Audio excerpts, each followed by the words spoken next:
Hi there, this is Dylan from British English Coach, and this is another in the series of videos in the Master Polite English course. So in this video we're going to talk about another of the politeness principles, and this one is sensitive correction is vital. Sensitive correction is necessary to communicate politely. Now, when we make a mistake and someone corrects us, we can feel pretty stupid. Nobody really likes being corrected. So it's essential that you correct someone in a sensitive way. And if you do that, you'll be communicating with them politely. So let's say, for example, I said something like, the capital of the United States is New York. Now that's not true. I've made a mistake. So you could correct me in different ways. You could say, you're so stupid. How many times do I have to tell you? The capital of the United States is Washington. Now, how would I feel if you corrected me that way? That's right, I'd feel pretty stupid. I'd feel pretty small. And I'd probably hate you for correcting me in this way. I'd probably be quite angry with you in this moment.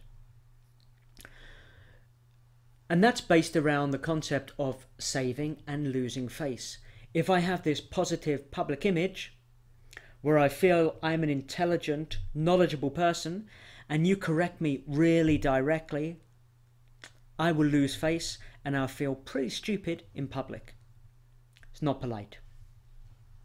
Now, if I said the capital of the United States is New York, and you said something like, New York, I think the capital is actually Washington, you'd be correcting me in a much more polite way. And I could say, that's right, thanks. And my face wouldn't be lost. I'd still have this fairly positive public image. So let's look at some ways we can actually correct in a sensitive way. So if someone says she works in a bank and you know she doesn't, you know she works in a school, you could just quite quickly apologize, then correct. And you can do that just by saying, I'm sorry, she works in a school, not a bank. And you wouldn't really offend the other person too much by doing that. You could also use the word actually. She works in a school, not a bank. That's another way of saying sorry, really, and correcting. Now, you could also question and repeat what the other person said, but you do it with a certain intonation to indicate that the other person has made a mistake. She works in a bank. In a bank? Did you say she works in a bank? And by saying that, I'm giving the other person the option to correct themselves, to correct their slip, to correct their mistake.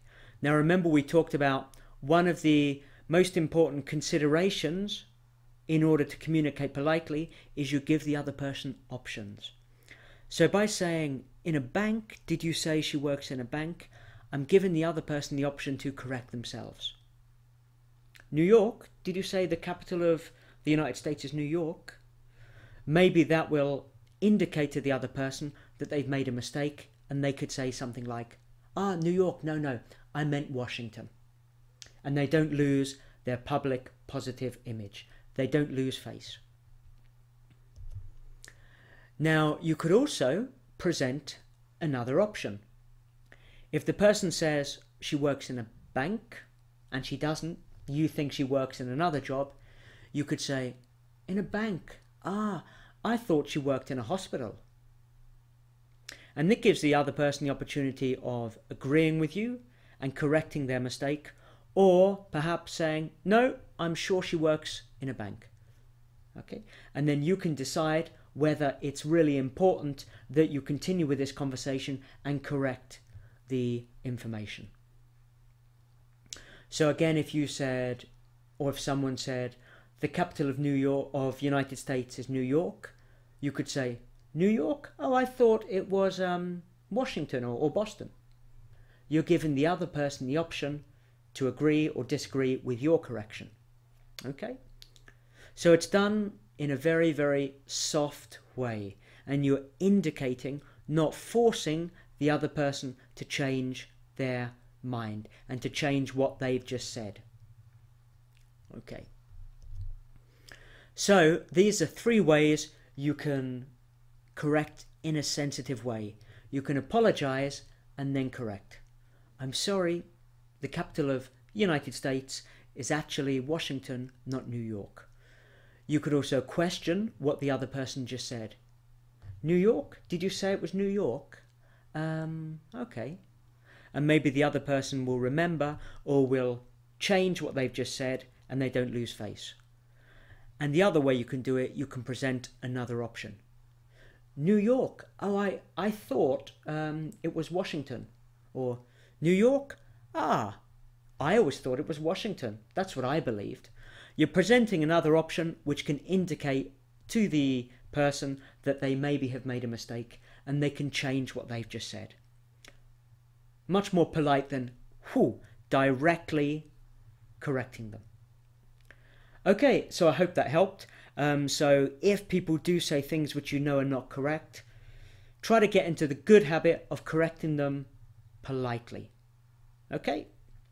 So this is British English Coach, and I'll see you soon for the next video. Bye for now.